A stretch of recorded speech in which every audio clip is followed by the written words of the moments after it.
Welcome back to the OTR Roundtable. We're just talking about Rachel Rollins. Well, her harsh remarks about what Marty Walsh knew before appointing Dennis White police commissioner didn't hurt her nomination chances, obviously, because she sits with the nomination tonight. But questions about what the former mayor knew about Officer Patrick Rose and child sex assault charges did resurface this week.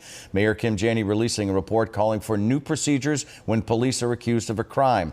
So, Marianne, let me start with you.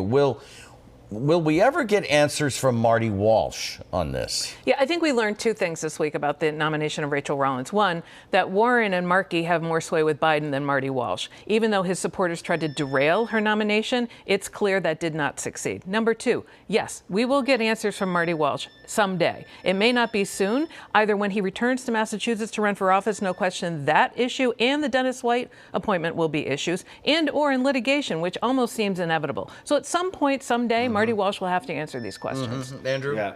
No matter how far down you bury the truth, eventually it's going to be coming to the surface. And I think he will have to answer at some point. May not be soon, but certainly down the road. Unavoidable is almost the Exactly. Yeah, okay.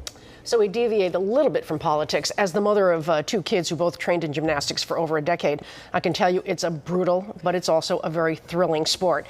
Simone Biles this week demonstrated to the world that she's now bigger than USA Gymnastics and certainly more respected.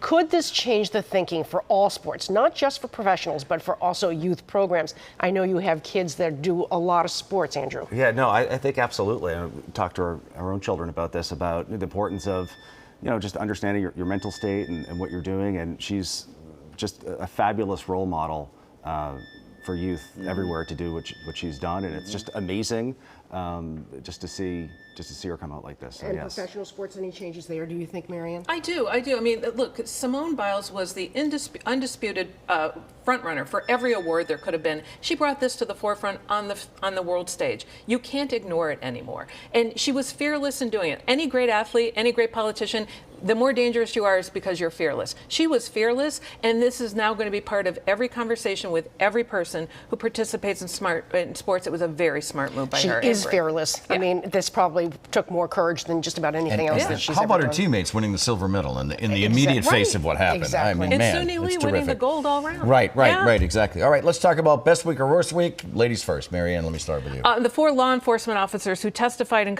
before Congress this week about the January 6th terrorist attacks on our country, trying to overturn our democracy and our election, and it revealed Republicans for the cowards that they are, and they're un-American too. That was powerful. We overused that word, but that was powerful. Andrew. Senate Republicans for the infrastructure bill getting almost everything that they've been asking for. It was a master class in negotiations, and so they had a wonderful week.